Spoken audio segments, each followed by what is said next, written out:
testimony and affect defendants' rights. It also highlighted legal conflicts since under the current law, only prosecutors can bring and maintain criminal cases. Ambiguities remain over investigation periods, suspect coverage, and procedures for handing cases to the National Investigation Headquarters. The office suggested adjusting staffing for special prosecutors, balancing special agents, and dispatched personnel. Lawmakers from both parties plan to merge the various bills into a single proposal for review, aiming to address these concerns while updating special prosecutor procedures. South Korea's financial authorities announced a 10 trillion Korean won special customized fund to support small business owners who faithfully repay their loans. The program lowers interest rates, raises borrowing limits, and tailors support to different business stages, from startups to companies facing difficulties. For example, loan limits will increase by over 60%, and interest rate benefits may reach up to 3.5 percentage points, allowing some borrowers access to rates in the 1% range. Banks and guarantee institutions will also expand lending programs, aiming to supply more than 85 trillion won in funds within a year. Additional measures, including refinancing services and lower payment fees, are expected to reduce financing costs by about 270 billion won annually. In local news, Busan City will hold a ceremony this afternoon at Domohan, a cultural complex, to mark the 30th anniversary of local self-government. Around 100 participants, including Busan City Mayor Park Hyung-jun, local leaders, youth, and students are expected to attend. The year 2025 marks 3 decades since Korea's first nationwide local elections in 1995. The event will open with a celebratory performance, followed by presentations on Busan's future vision, successful examples of local governance, and discussions with citizens. Mayor Park will outline strategies to address regional challenges such as population decline and centralization, while emphasizing Busan's aim to grow into a global maritime hub. Busan City will host the 2025 Busan Mid-Size Enterprise Job Fair, Job Salon Career Talks with Youth and Professionals today at Bexco's Exhibition Hall 2. The event connects young job seekers with employees from 10 leading mid-size companies and 11 local universities. More than 200 youths registered in advance, with on-site registration also available. The program features mentoring sessions where professionals share job responsibilities, required skills, and career paths, as well as special lectures on hiring trends and strategy. A talk salon will allow candid exchanges on workplace culture and experiences, while company booths will provide recruitment consultations for 46 openings this fall. In international news, amid China's Victory Day celebrations, U.S. President Donald Trump faces scrutiny over how to respond to the strengthened ties between North Korea, China, and Russia. Analysts say it signals China's aim to reshape the post-World War II U.S.-led order. Trump expressed frustration on social media, noting past U.S. support to China while criticizing the bloc's alignment. And now for today's weather. Current temperatures are 30 degrees Celsius with mostly clear skies. The intense heat will persist under the ongoing heat wave warning. That wraps up this hour's news. Thank you for joining us. You're listening to BEFM, 부산영어방송.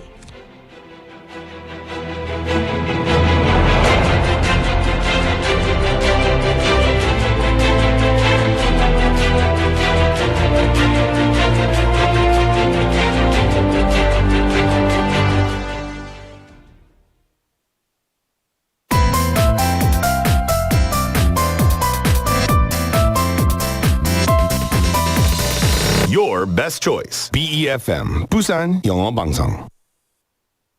Coming up next is Busan Worldwide with Stephanie Yoon. BEFM, 부산영어방송.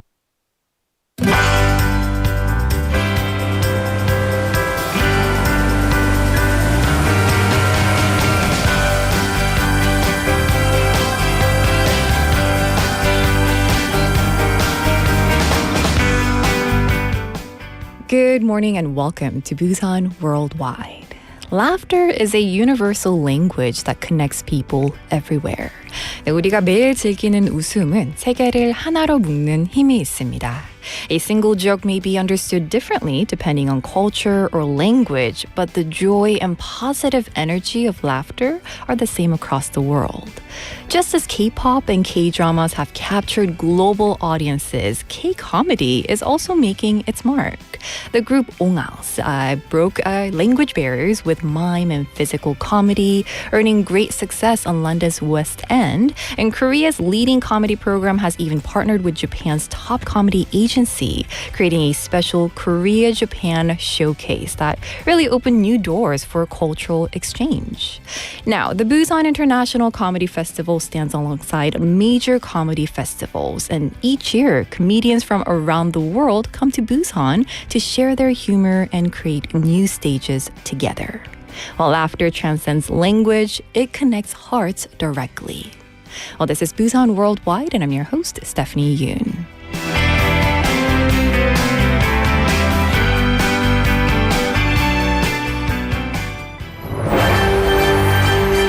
This is Busan Worldwide, your window into Busan, your bridge to the world. That's right. You're tuned in live this Thursday morning, September 4th on BEFM 부산영어방송, 90.5 FM in Busan and 103.3 FM in Gijang, Jeongwan, and Noksan areas. Now, Korean comedy or K-comedy is moving in new directions. 네, 한국의 코미디, K-코미디의 새로운 흐름이 생겨났습니다. From street performances and small theaters to global festivals and online platforms, comedians are creating channels that really reflect their unique styles. Now, the Busan International Comedy Festival, which opened last Friday and runs through Sunday, is at the heart of and center of this change. It brings comedians from all over the world to share their languages, their styles, and their laughter on one stage. And today on The Interview, we'll meet with two comedians who represent this global exchange, Dilruk and Zoe Coombs marr, active both in Australia and international stages, and together we'll explore the meaning of laughter as a bridge between cultures. Well, before that, let me give you today's text topic question. What has made you laugh the most recently? 네, 오늘의 문자 주제 드릴게요. 최근 여러분을 가장 크게 웃게 만든 건 무엇인가요? Maybe it can be stand-up comedy that you watched yesterday, last night, or it can be 아재 개그, right? Here in Busan Worldwide team, we do have two comedians. We have Jang PD, and also our writer. They actually make me laugh every single day.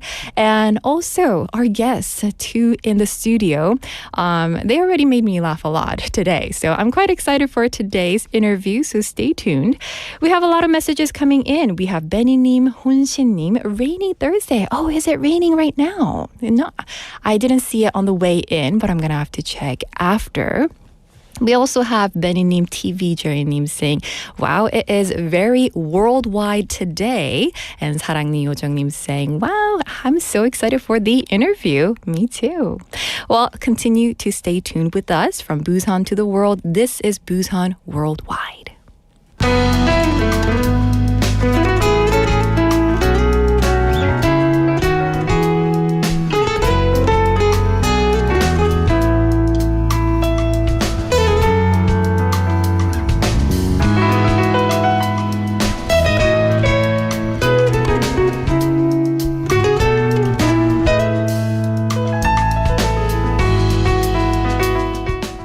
And now it's time for the interview. A city's strength isn't just its economy, it's in its culture. Festivals can build a city's brand, attracting people, ideas, and opportunities.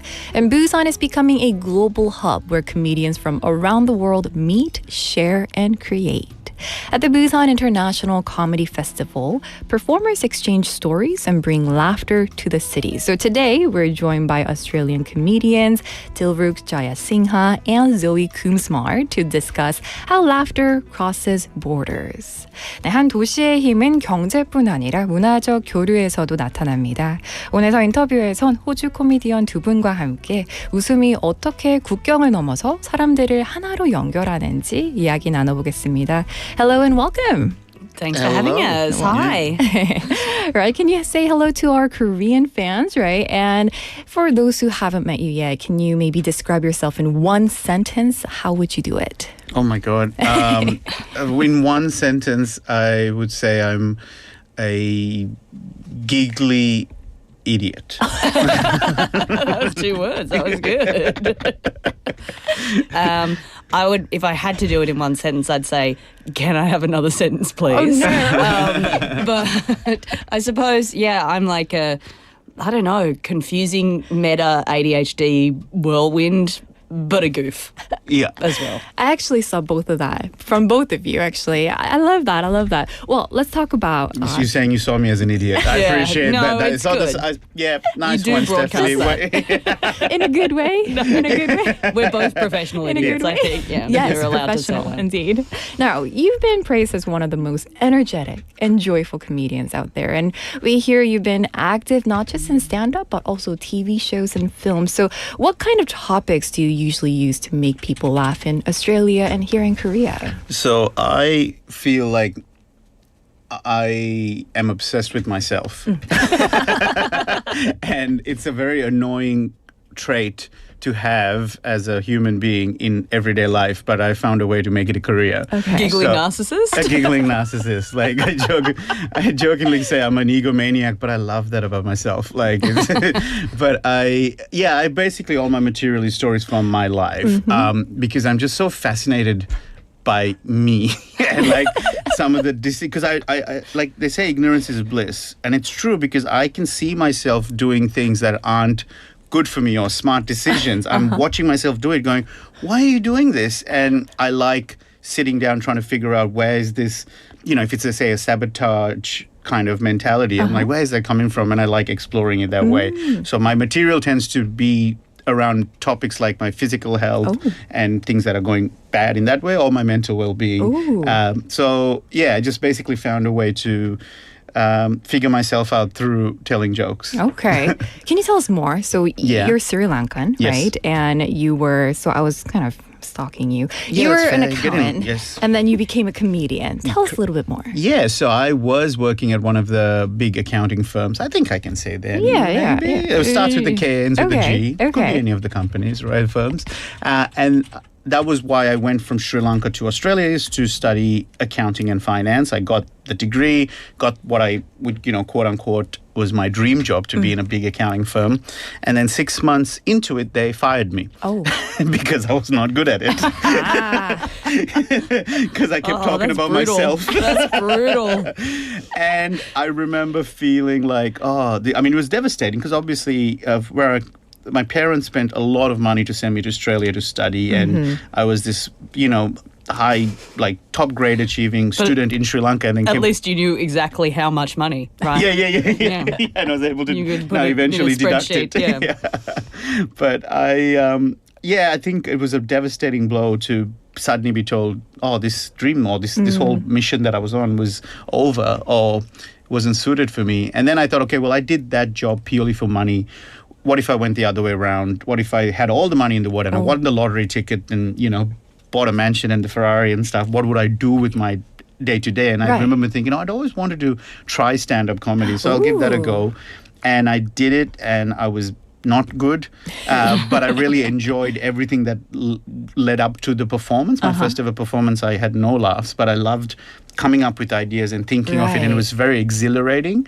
And so I thought to myself, well, if I like it and I'm really bad, imagine how much I'd enjoy it if I got good. So I just committed everything to this pursuit. Wow, that's brave. Yeah, well, I can see what people say brave, but also at the same time, I feel bad saying it's brave because I did have family support. I had a, if I really wanted to fall back on accounting, I always had that option and a pretty good degree. So I feel uncomfortable saying brave because I was quite privileged to be able to, because I had no kids or parents were depending on me. So if I failed at comedy, only I have to eat, 2-minute noodles and no one else is going to struggle. So yeah, I do appreciate what you mean though, but yeah. But just the fact that you decided that, right? And it's a commitment and it's a big step for you to kind of go out of what your parents or what you imagined for yourself and then try something different. I think that's admirable. And Thank you. Yeah, it definitely did take some courage. It took me a whole year to actually get on stage after I had the idea. And the first, I want to say, year and a half or two of performing, my hands would constantly shake and I'd sweat, and my left leg used to do this thing like Elvis, like it would just it move in one place. It's weird, the little tics that people have on stage. And I actually did start working for a small accounting firm, like a little firm with only like 5 people. And ironically, my boss back then is now my accountant. Ooh. So I kind of enjoy giving him work to do now. I'm like, he's finished my tax I'm return. your boss now. Yeah, kind of. I like that. I can say that because he's not listening to Korean radio. Because in case comedy goes bad, I need to go back there. So I've got to keep him on my good side. I love that. Thank you so much for sharing your life pleasure. story. Well, Zoe, you're known as a wildly funny comedian with impressive range as an actor and a writer. So what projects have you been working and spending most of your time on lately? Well, I just got back from the Edinburgh Fringe where I was doing my show The Splash Zone, which is my latest hour of comedy. I also directed a show, a person called Lou Wall, who was also at the Fringe, and we're about to take that show to New York. And that's probably the most that I've been working on recently. Right. Is just kind of stand up. And for me, this is my most stand uppy type of hour. Often my shows have a lot of other elements in them. So like, sort of theatrical elements, or they'll be quite conceptual. Like the show that I did before, like last year, was called Every Single Thing in My Whole Entire Life, where I went through. I wanted to catalogue everything that had ever happened to me and everything that I owned and everything that I'd seen and thought. Obviously, that's an impossible task, but I quite like to take on a sort of impossible task in that way, and I put it all in spreadsheets, and I have this mega spreadsheet that's got sort of everything in it, and I would kind of project that and go through it. So it was a bit of a choose your own adventure, and people would go, oh, what's the frog in the toilet story? And I would go, well, it was the time there was a frog in the toilet, and then tell that story, and lots of different bits would come out of that. Some were planned stand-up bits written, and some were, I was like, oh my God, I have literally never talked about this before and would just have to do it on stage in the show. Wow. So but this one is just sort of a more it's just an hour of stand-up really, and I've been doing it quite different in a way. Like I've sort of been doing stand-up since I was a teenager, so it's sort of, and comedy and theatre in different sort of ways, so it's kind of, I've never really had a proper job. So for you it's like the idea of like making a choice as well. I'm just because people will often go, "This is really brave what you do." I'm like, how do you do that? And I'm like, I don't know how to do anything else, and it's like not, it doesn't really feel like a decision or a intention. It's like a compulsion or a disease. I can relate to that because I felt like it was something I wanted to do since I was like 10 years old. But growing up in Sri Lanka, there was no option. And at the time, especially in the 90s. And whereas, so for me, it does feel like a compulsion that got buried from other expectations and demands. But going back to your spreadsheet, I want to ask you, like, how long did it take to come up with that? It's a bit, how long is a piece of string, I think. Like it's sort of, it's ongoing. It's sort of like my master stock now of all my, so I still put things in there, and it took, for that show, like sort of formulating it probably took about between 3 and 6 months of sort of putting it together. But it's also like, all us comedians have different ways of keeping notes, and like I have just endless iPhone notes of ideas of jokes and bits and pieces, and I've got drawers and drawers and drawers full of notebooks from before it was digital. So that's awesome. It's kind of, and I pretty frequently will go through those things and do a bit of an audit and kind of look at what there is in there, what I can go back to. Right. But usually my stuff is like Dill and I would say have quite different styles of comedy. Like I've only very recently, like in the last couple of years, actually started talking about myself or stories from my life, really. Yeah. Whereas that's where you draw from. Yeah. Whereas for me, you also did like a character as well. I did a character for a long time, but for me, the stuff that I've usually drawn on is like more about what is universal within that particular space. So it'll often be about the act of doing comedy or the concept of time. Oh. So it's sort of, which is, I've never it was like my experiences were so, especially in comedy, as like a woman in Australia starting in like the late 90s, early 2000s, it wasn't, my experiences were not particularly universal or relatable on stage. And so the things that I would go, well, what is relatable? I don't know. We all experience time. So let's talk about that. So how do I write jokes about those really basic sort of experiences? Yeah, so that's... I had a similar feeling and once tried to write about death and taxes because they said that's the only thing that's common. And I was like, well, I do have an accounting background and I've had a heart attack. So let me see if I can combine the two. Yeah. So, but now that I'm like 40 now and I'm like, well, I guess there are sort of more... And audiences have changed and expectations have changed. But that's one thing that I love about coming somewhere like, doing a show in Busan. It's my favourite thing about touring is you really have to go back to the basics of working out, well, what is relatable and universal? What's going to connect with people? Right.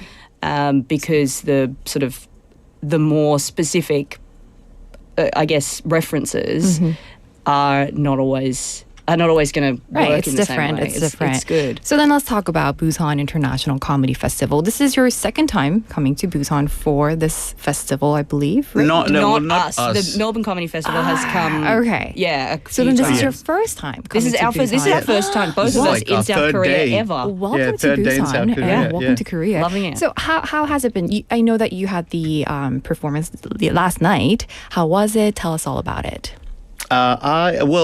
I'll be honest, I was surprised at how energetic everything was because I was really nervous about not, just whether people were going to come because, we don't have a particular known presence here in South Korea. It's not like we have fans around the world. I don't know. I mean, at least I don't. So I don't I'm not sure. I don't think I have a big Korean fan base. You will. Now. Yesterday we didn't. After this interview, my God. Right. Instagram following's going to go through the roof. But so I think that was the first feeling I got. And it was like, dare I say, it was an awesome night. It was like we both had so much fun. Right. And that's, for me, the marking of a good show is how much enjoyment we have as performers because you don't want to be self-indulgent where you're doing your thing and it's like, well, who cares what they think? But you do need to be true to yourself. So it's this fine balance between wanting that validation and approval and getting the laughs, but also not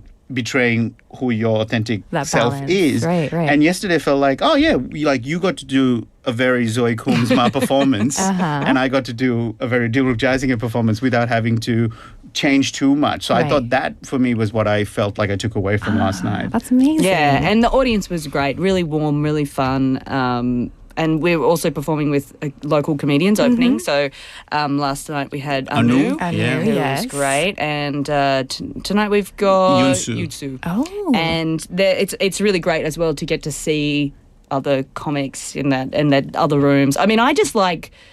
You do those sort of like big gigs that go really well and it's like the right sort of crowd and they're like the big sort of dream gigs. Right. My favourite ones are the weird ones where you're like, I don't know how this is going to go and it sort of makes your heart pound a bit. Like I've been doing this for over 20 years and it's just like anything that can kind of rattle the cage of like getting you out of any sort of autopilot. I love it. Because you're like, that joke always kills and it absolutely bombed tonight. It did not work. And now I have to rethink. It really gets a good analogy that I find is that I've never surfed in my life, but it's kind of that idea of you can't control the waves of the day, but a good surfer will still be able to figure out how to have a good session. You know what I mean? So even though you might be used to a big wave or at particular this time of the day, all of a sudden it's not there. Well, you can't complain that the wave hasn't shown up. You're like, well, I just got to figure out how to ride this one. And I think in Edinburgh when I did it, so then you have to be really quick and creative as well. Yeah, and perceptive as well. You really... Like, people think of comedy as getting up and you're talking, but it's a lot of listening. Oh. You're really listening to the audience and you're sort of like looking at them and working out, okay, what works and what do you like and what... And surfing is a good analogy for it. I think, like, dare I say, jealous of Zoe because you have very like exceptional skill in being very present, and exactly what you're talking about, being listening and like riding the wave that's in the room is something that I think is probably your strongest suit, is being able to just go, this is what the show is today, and it does not like any expectations of how it went yesterday or how you wanted it to go. It doesn't matter. This is what it is, and you thoroughly enjoy that. And I think that's one of like it's probably my biggest weak point as well, where I'm just like, I am meant to be doing this, however, this is what's happening now. I don't know. I like I said, I think it's more that it's a thing that I want to do more of myself, because I do feel like I'm trying to white knuckle and like steer them into like, it's like it's gone off the rails, right, and you're trying to grind it back on the correct track. Whereas Zoe's like, nah, I'm let's like, just keep how going. far off the rails can we go? Yeah, I like it. I love that. Yeah, it's fun. Actually, we have Yoonsu messaging in saying, those are my coworkers. We're gonna be on stage. See you tonight. So, hello, Yoonsu. So then I do want to ask, since arriving in Busan, you said you've been here for 3 days. What has been the most memorable experience so far? Oh, I mean, this is really unfair, and I'm sorry to all the listeners, but I had a bulgogi burger. Ooh. And he won't stop talking about it. I loved it. I also I think it's just one of those things that I just never thought that leaving accounting and getting into comedy is going to lead me to having a bulgogi burger in Busan one day. And it just brings me back to this real moment of gratitude going, I'm so glad I took that chance and got into comedy. Because of the bulgogi burger. Just think, I grew up in Colombo, Sri Lanka. Now I'm eating a beef bulgogi burger in Busan. So grateful. I love that. I love It that. just makes me very happy. How about you, Zoe? Well, for me, I mean, I have barely seen anything. I've been here even less time than Dill, so I have seen the inside of my hotel, my email inbox, and a couple of streets in Busan. Love it. It's great. I can't wait to see more. We're going to get to see a bit more of the actual city today, right? But the show probably is the most memorable thing. The show, and I really enjoyed Anu's set last night as well. It was great. Yeah. I actually follow her on Insta thing, so I love. I'm sure she's tuning in right now too. Hopefully, if you are, do let us know. Now then, I heard you guys are performing together yesterday, or was it today? Or We've got 3 shows. We got one last night, tonight, and tomorrow. 8 p.m. at the Adapted Theatre. Okay, so listeners, if you're interested, do check it out. Now, this year's lineup was handpicked by the Melbourne International Comedy Festival, bringing together some of the best comedians. So fans were really excited to see both of your maybe chemistry on stage. So what do you see each other as? Maybe you did mention greatest strength from Zoe, but maybe Zoe, you can tell us like the greatest strength that you've seen. Well, I mean, Dill is a really fantastic storyteller. That would be and I think the greatest strength is that you really do, like in the same way where I'm like, I'm going off the rails and I don't know where this is going, but you do really steer the ship and have this kind of, so Dill will tell sort of these great personal stories, really funny, like beautiful sort of act outs and like very silly, but yeah, really well crafted kind of great stand up. And then I'm like a little sort of weasel on stage. So we wouldn't be booked together that often. We're quite different sort of styles. So we have quite different audiences, I would say, in Australia. So for the record, anyone listening, we're not on stage at the same time. Like we do our sets separately. Right. But yeah, in terms of the stylistically, it might seem an odd pairing, but I think for a festival like this, it's kind of a good thing, because it's like you're getting to have differences, right? Yeah, different you're getting to have a normal burger and a beef bulgogi burger. Like it's really real all over the place. It's the bulgogi. So then we're in Korea, and you have the Korean audiences. Is there something special that you have planned for them? Maybe culturally or language or stories? I mean, I think for me it's just sort of feeling it out. But it's always nice. I mean, I do tour a bit and go to different places. It's always nice to sort of like walk around and you'll get a little bit of local material, right? You'll kind of, the beef bulgogi burger keeps coming up. Just like little sort of things that you see of like, oh, wow, you guys deep fry a lot of stuff on sticks or... Right. Whatever. It's often those sort of tiny little things. Right. Yeah. It's again, given that I'm someone who rarely has material looking at the world. It's always looking back in. You know what I mean? So it's not something that I necessarily go. But I have been. We have someone who's helping us get through this festival, get around. A guy called Ted, lovely Ted. So he's been teaching me the song in the first Squid Game game. So hopefully I've got it right, which is it Bugunwa Gochi Piyasammuda? Great. Perfect. So that's my offering to the Korean audiences. So you're gonna be I will play using red that. light, green light during the show. The only Korean that I know is Oppa Gangnam Style. That's it, which I think is Korean for I am a white millennial. I think that's... I guess so. I guess if you translate it that way. Like, yes. it's not like the literal translation, but that's what it That's means. the essence, yeah. I love that. So out of all the words in Korean, instead of like hello, welcome, you learn 무궁화 꽃이 피었습니다, and you learn Oppa Gangnam Style. I love that. I love it. And K-culture is definitely influencing the world. Oh my God! It's incredible how my niece, my brother, even though Sri Lanka is married to an Indian, and my niece is in Mumbai, and she's obsessed with Blackpink. Oh, I just love, and she says the words because her brain is still developing. Yeah. She's able to absorb the pronunciations and wow. accents. So she doesn't know what she's saying, and I hope she's not saying anything inappropriate. But she knows most of the Blackpink hits. It's incredible. Yeah, and my little nieces are really obsessed with it's like K-pop Demon Hunter shows. Oh yeah, I've got that ready to they're watch. like obsessed with it, and it's one of the biggest Netflix But there's quite shows a this few year. Australians in K-pop bands, right? Rose. Rose, and then right. there's also there's a couple of the guys. Yeah. and things. Right. Yeah. wow. Yeah. That's So maybe it's our chance to There's a create crossover. a... It's great, but it's great though. It's nice when those sorts of things pop up where you're like, wow, this is like a whole cool genre of a thing. She went Rose went to Q High School or something in Canterbury High School, just around the corner from where. seems like you know about Rose more than us. More than me. 100%. Yeah, we were like, that's that. Yeah. So then I do want to ask, I'm sure some of our listeners maybe want to become a global comedian one day. What advice would you give to them? Mine is very simple, which is, I think, Zoe, you'd agree with this, is that if you want to be a stand-up comedian, try your best to get on stage as often as possible.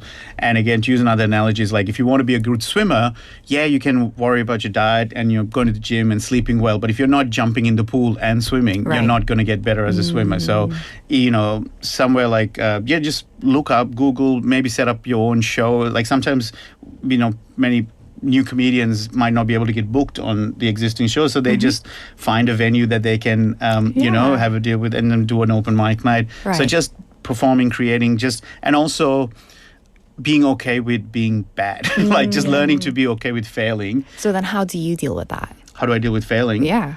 In the beginning, you said the first one was really bad. Well, how the did you first deal year and a half, two. I think I'd say delusion. the first 10 years. Yeah, for me, for sure. You're not... Comedy takes a really long time to get properly good at. I think 10 years and you're okay at it. Yeah. 10 years. Well... It depends on your standards. Exactly. And I think it's I think that's the key point, is to make sure you're enjoying the whole process of it and finding joy in the work itself rather than waiting for it to become good and then I'll have fun. It's no, try your best to have fun as you're building this, because say if someone's listening and thinking of, doing this, going, hey, so the first 5 years are going to be bad. Do you still want to do it? And if it's yes, then might as well get those 5 years out now, or the 10 years. You know what I mean? Just start now. Get the crap years out of the way now. Okay, I love that. Yeah, how about you, Zoe? I would agree entirely, and I think it's that thing of it can be. When I first started, there just really weren't, the scene didn't really exist in the way that it does now. This is in Sydney, and it was all guys, and it was not, the audiences weren't really my audience. So it was sort of about finding, trying to do it as much as possible, but also trying to create, I started a night with friends, and it's about finding your people and then trying to put things on and try to find your audience as well. But really, it's just about doing it as much as possible, and just like you just have to do it. Right. Yeah, it's quite simple, really, and it's you'll be bad and then you'll get better. And I think audiences as well, like concentrating on the audience, because I think a lot of stuff is online now, and then you see people try, like, we'll sometimes get big online, and if that's what you want to do, sure. But if you want to be a stand-up comedian, it is about the audience. So you just got to put yourself in a relationship with the audience as often as you possibly can. I've heard you in an interview before talk about how, and I really love this, that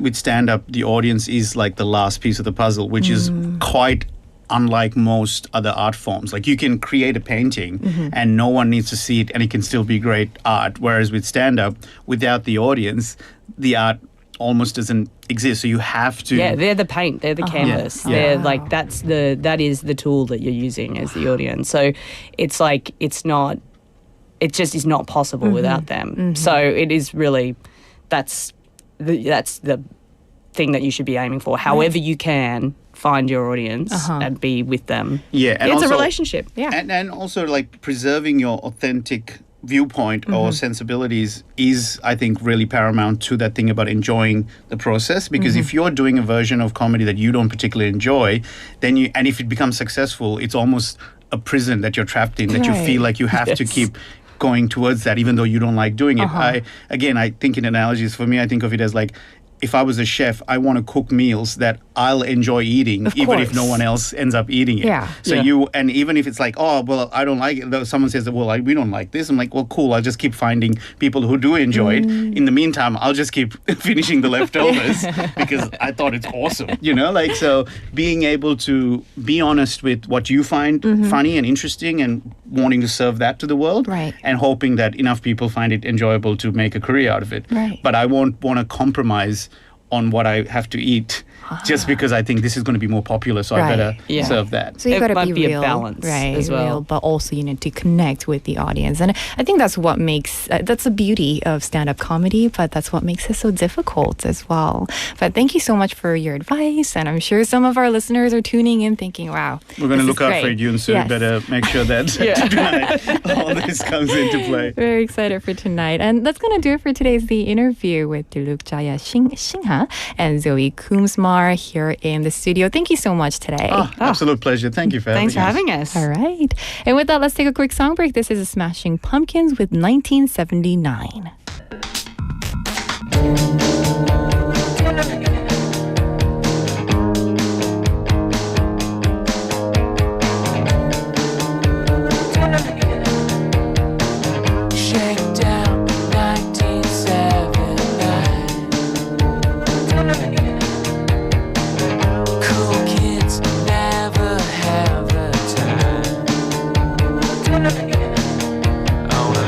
Like what right above the street.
And that was 1979 by the Smashing Pumpkins. Welcome back to Busan Worldwide.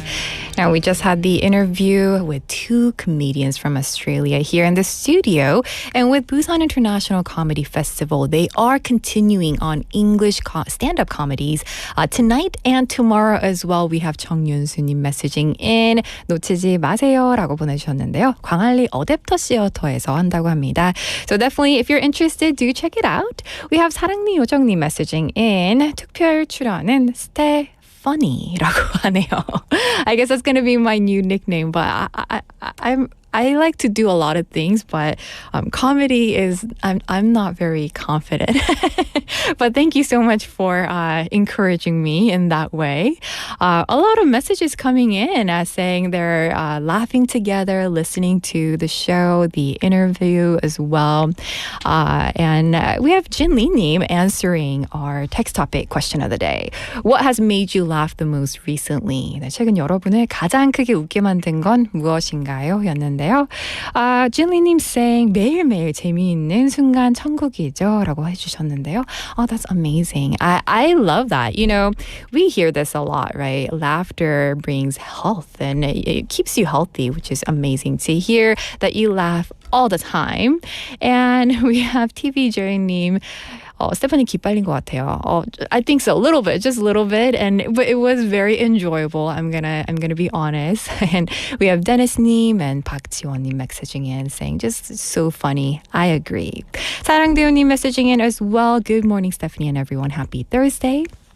Good morning to you. And 재봉리님 saying 표정만 봐도 웃음 에너지가 나는 것 같습니다. I love it. Yes, I think so too. I think a lot of comedians have that vibe about them. Just seeing them makes you smile and laugh. So it was definitely an enjoyable interview today. With that, let's move on to Busan Update.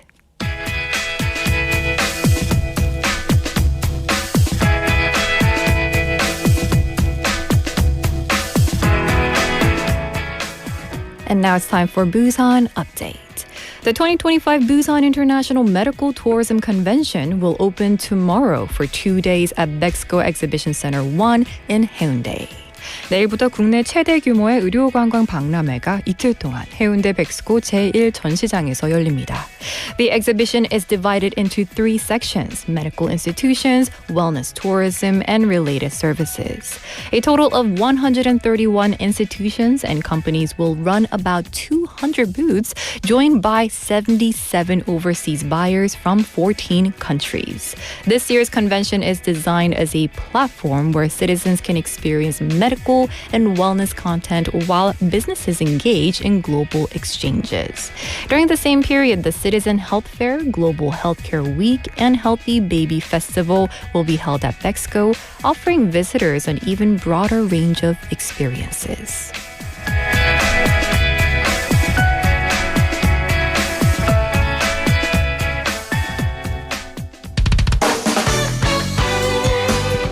From the heart of Busan to the pulse of the world. Global city, local voices. This is Busan Worldwide.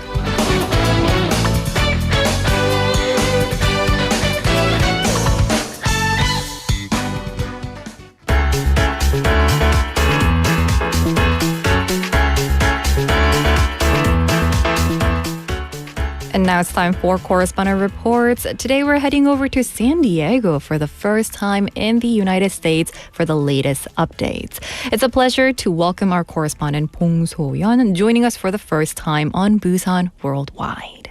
네, 오늘은 미국 소식입니다. 부산 월드와이드에서 처음 인사드리는 봉소연 통신원 안녕하십니까?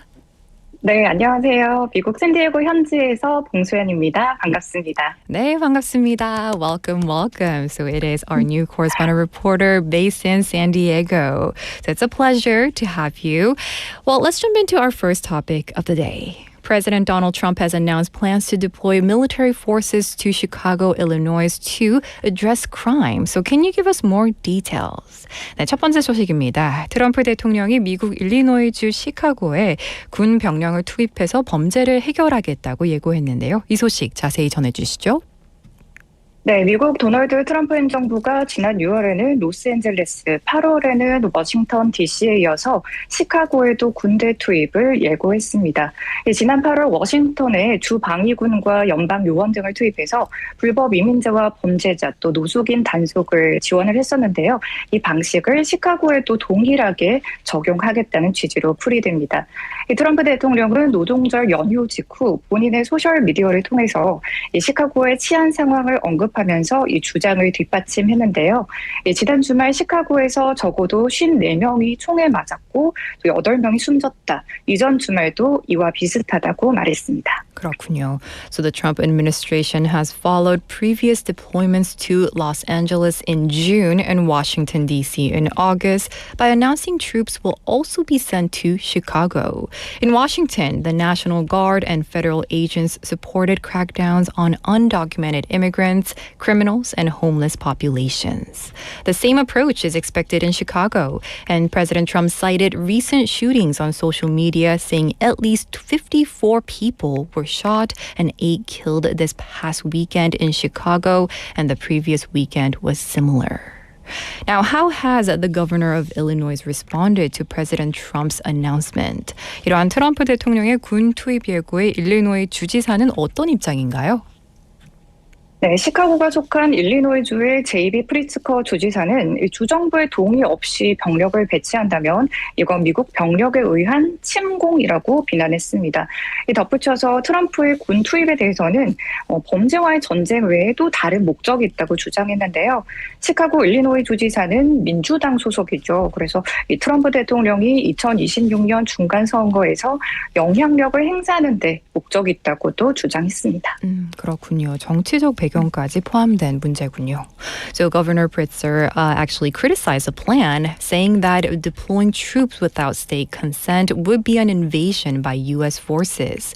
He also suggested that Trump's move is politically motivated, aimed at influencing the 2026 midterm elections.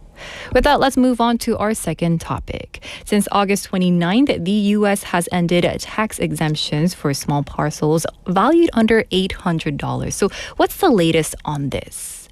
두 번째 소식입니다. 미국이 지난달 29일부터 $800 이하 소액 소포에 대한 면세를 폐지했는데요. 자세한 내용 전해주시죠. 네, 미국 도널드 트럼프 행정부는 소액소포 면세 제도의 폐지가 영구적이며 어느 국가에도 예외를 허용하지 않겠다고 밝혔습니다. 지난 5월 2일부터 중국과 홍콩에서 발송된 소액소포의 면세를 중단한 데 이어서 이 조치가 지난 8월 29일 0시 1분을 기해서 이제 모든 국가에 적용이 된 건데요. 다만 6개월간의 계도 기간이 있습니다. 이 기간 동안에는 물품 금액에 비례하는 관세 대신에 이 소포 한 건당 $80에서 $200 사이의 관세를 내는 방식을 선택할 수 있습니다. I see. 미국에서 한국 제품을 구매하는 분들에게 직접적인 영향을 줄 것 같은데요. So the Trump administration confirmed the change is permanent with no exceptions for any country. After suspending exemptions for parcels from China and Hong Kong in May, the policy now applies worldwide as of August 29th. A 6-month grace period allows shippers to pay a flat tariff of $80 to $200 per package instead of duties based on item value. Now, how are Korean retailers adjusting to this change? 그럼 한국 기업들은 어떻게 대응하고 있나요? 네, 이 변화에 따라 대부분의 한국 유통업계에서는 미국에서 주문하는 소비자들이 상품을 받을 때 별도로 관세를 내지는 않고요. 결제할 때 부담하도록 시스템을 변경을 하는 중입니다. 미국에서도 이 K-뷰티에 대한 관심이 정말 큰데요. 한국의 대표 화장품 유통업체를 비롯해서 일부 한국 업체들 역시 미국으로 배송되는 제품은 결제를 할 때 이 관세 15%를 포함한다고 공식 안내했습니다. 미국 현지 소비자 입장에서는 결과적으로는 이 한국 제품 구매 가격이 올라간 셈이죠. 그렇군요. 가격 인상은 피할 수 없겠군요. So most Korean retailers are changing their systems so U.S. consumers pay duties at checkout rather than upon delivery. Some companies have officially added a 15% customs fee for shipments to the U.S., which effectively raises the price of Korean products for American buyers. With that, let's move on to our final story. Netflix animated film K-pop Demon Hunters is gaining huge popularity in the US, even hitting number 1 at the North American box office without a full theatrical release. So can you explain? 네, 세 번째 소식입니다. 넷플릭스 애니메이션 K-pop 데몬 헌터스. 미국에서의 인기가 뜨거운데요. 정식 극장 개봉을 하지 않은 상태에서 북미 박스오피스 1위를 했다고 합니다. 자세히 알려주시죠. 네, 미국 현지에서도 이 K-팝 데몬 헌터스 인기가 저 역시도 정말 체감이 될 정도인데요. 이 인기에 힘입어서 미국 현지 시간으로 지난달 23일과 24일 단 이틀간만 북미 극장가에서 싱얼롱 형식으로 상영을 했는데 이게 북미 지역 박스오피스 1위를 달성했습니다. 싱얼롱 형식은 영화나 뮤지컬을 극장에서 같이 보면서 또 노래도 같이 부르고 리액션도 하면서 좀 적극적으로 즐길 수 있는 특별 상영 형식인데요. 이 소셜미디어에서도 해당 상영의 생생한 현장 영상들이 또 화제가 되기도 했습니다. 그렇군요. 팬들의 열정이 느껴집니다. So the film was screened in North American theaters on August 23rd and 24th for just 2 days in a sing-along format where audiences sing and react during the movie. And despite the limited run, it reached number 1 at the box office, and social media clips showing audience participation have gone viral. I've seen some of the videos of these, maybe just like shorts of it, and people are like screaming on top of their lungs, singing along even without the lyrics, which is amazing to see. Now the film keeps breaking records. So what milestones has it reached? 이 K-pop 데몬 헌터스가 연일 다양한 기록들을 갱신하고 있는데요. 어떤 내용인가요?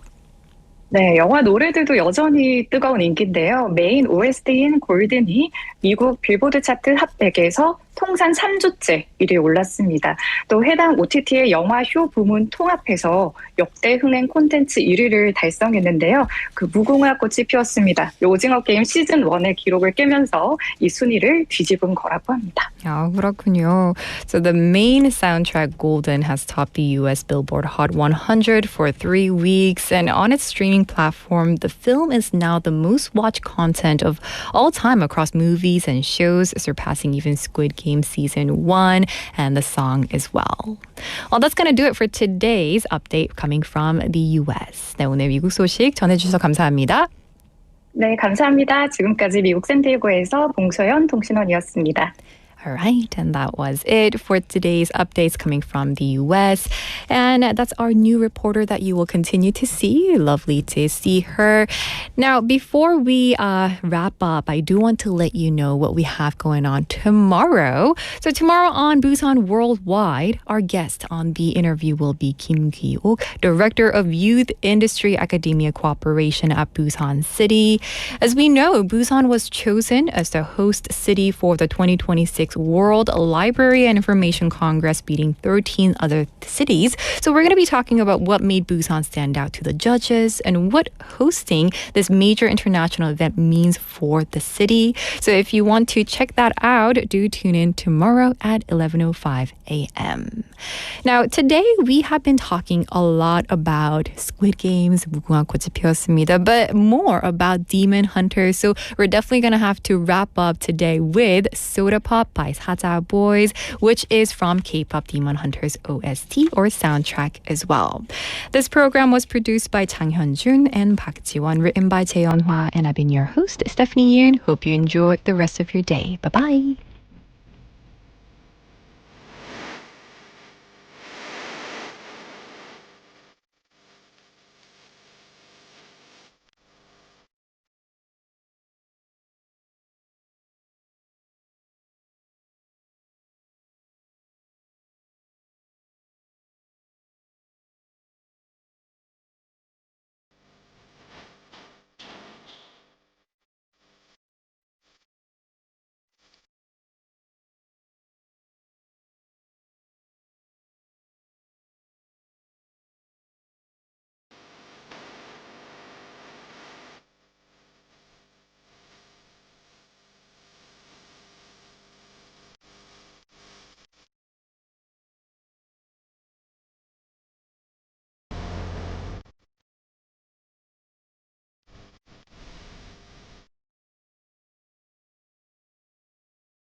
혹시 지금 운전 중이신가요?